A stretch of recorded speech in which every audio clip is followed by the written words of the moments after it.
Welcome to my YouTube channel. विद्यार्थी लोग, Lucent का अभी क्लासेस चल रहा है।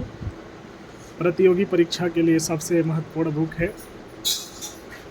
आप लोगों को जो है, जहाँ तक हम लोगों ने पढ़ाई किया है उससे आगे की पढ़ाई करते हैं।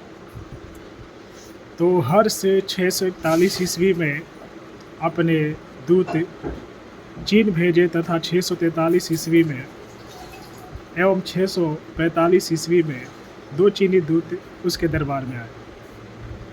आप लोगों को मैं ये सूचित करना चाहूँगा कि यदि आप किसी भी घर की आवाज़ सुनते हैं, किसी के घर में आप गलत तरीके से ताक झाँक करते हैं, तो ये अपने आप में गैर कानूनी कार्य है।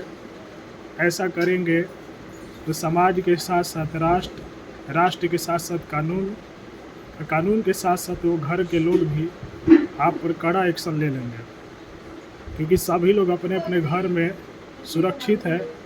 अपने परिवार के साथ कोई भी व्यक्ति किसी तरीके से रह सकता है।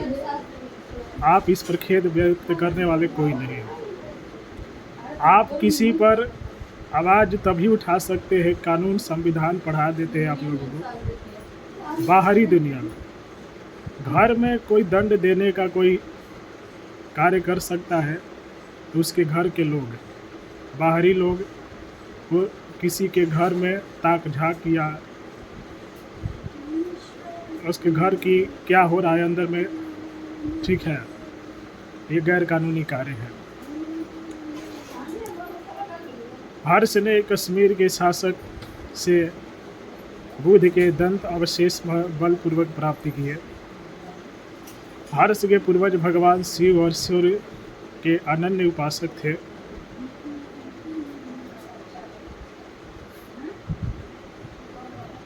प्रारंभ में हर्ष भी अपने कुल देवता शिव का परम भक्त था। चीनी यात्री ह्वेनसांग अगर नहीं है, अगर कानून में बैठे प्रशासन इस तरीके की आवाज़ नहीं, तो मैं आप लोगों को बता दूं, मैं इसी के लिए जाना जाता हूं। मैं लॉ एंड ही बनाता हूं, मैं कानून ही बनाने का कार्य करता हूं। पत्रकार का काम ही यही होता है। प्रारंभ में हर्ष भी अपने कुल देवता शिव का परम भक्त था। चीनी यात्री ह्वेनसांग से मिलने के बाद उसने बौद्ध धर्म की महायान शाखा के राज्याश्रय प्रदान किया तथा वह पूर्ण बौद्ध बन गया। हर्ष के समय में नालंदा महाविहार महायान बौद्ध धर्म की शिक्षा का प्रधान केंद्र था। हर्ष के समय में प्रयाग में प्रति 5वें वर्ष एक समारोह आयोजित किया जाता था, जिसे महामोक्ष परिषद कहा जाता था। ह्वेनसांग स्वयं 6वें समारोह में सम्मिलित हुआ। बाणभट्ट हर्ष के दरबारी कवि थे। उन्होंने हर्षचरित एवं कादम्बरी की रचना की। यहाँ तक पढ़ाई कर लिए थे क्या? अच्छा, चलिए।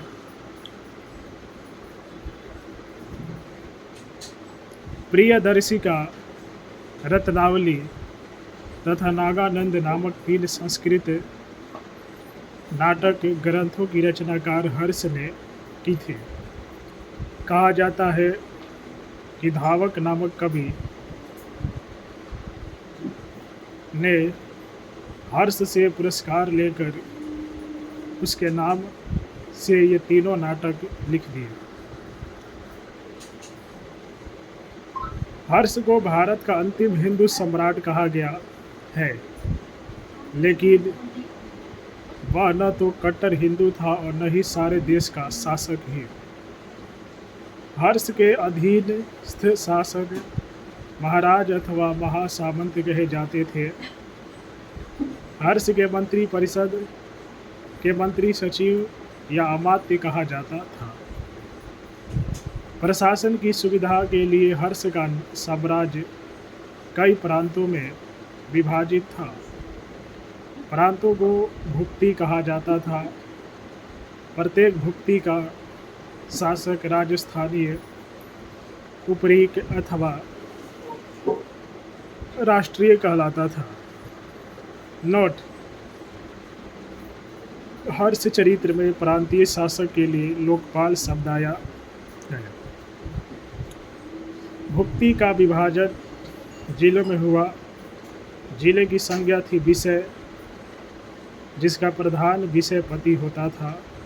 लग रहा है कि हम लोग यहाँ तक पढ़ाई कर लिए हैं क्या? ऐसा हमको प्रतीत हो रहा है। लगता है एक ही टॉपिक को 2 बार दोहरा दिया गया है।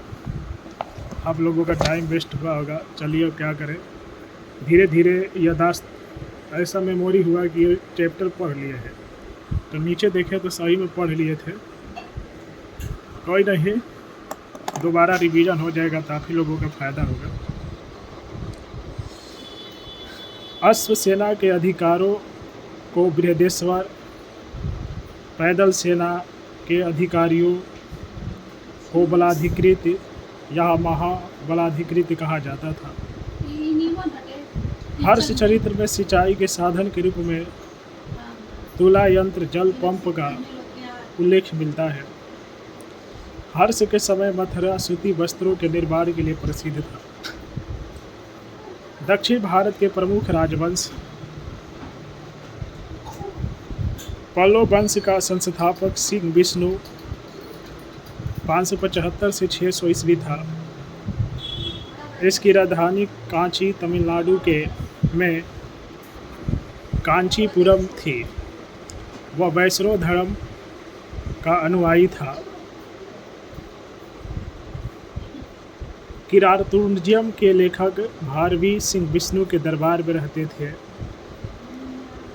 पल्लव वंश के प्रमुख शासक हुए क्रमशः महेंद्र वर्मन प्रथम 600 से 630 ईस्वी, नरसिंह वर्मन प्रथम 630 से 668 ईस्वी, महेंद्र वर्मन द्वितीय 668 से 670 ईस्वी, परमेश्वर वर्मन प्रथम 670 से 680 ईस्वी, नरसिंह वर्मन द्वितीय 704 से 728 ईस्वी, नंदी वर्मन 731 से 795।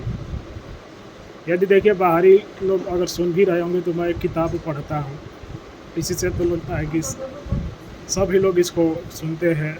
बहुत सारे लोग पढ़ना ही चाहते हैं। किताब पढ़ना कोई हानिकारक खराब तत्व नहीं है धरती का। पल्लव वंश का अंतिम शासक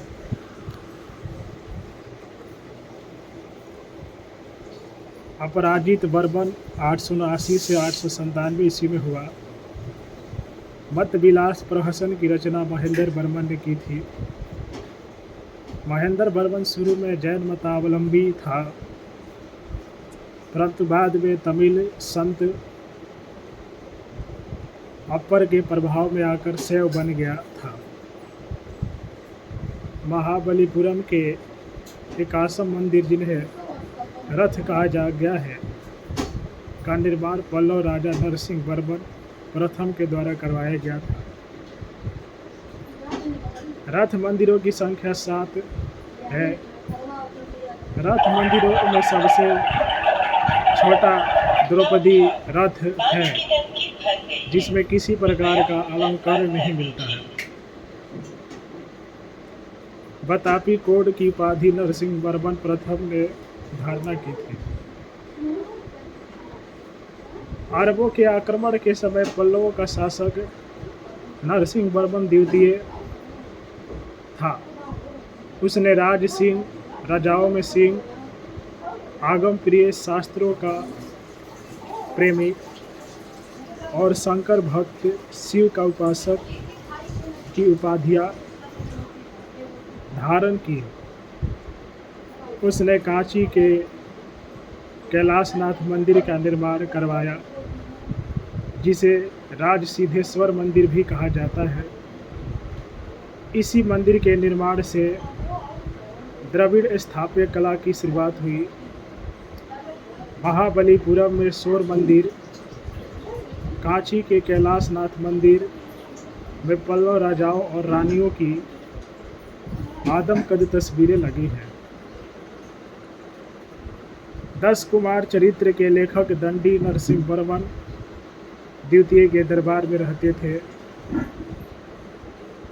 कांची के मुक्तेश्वर मंदिर तथा बैकुंठ पेरुमाल मंदिर का निर्माण नंदी वर्मन द्वितीय ने करवाया।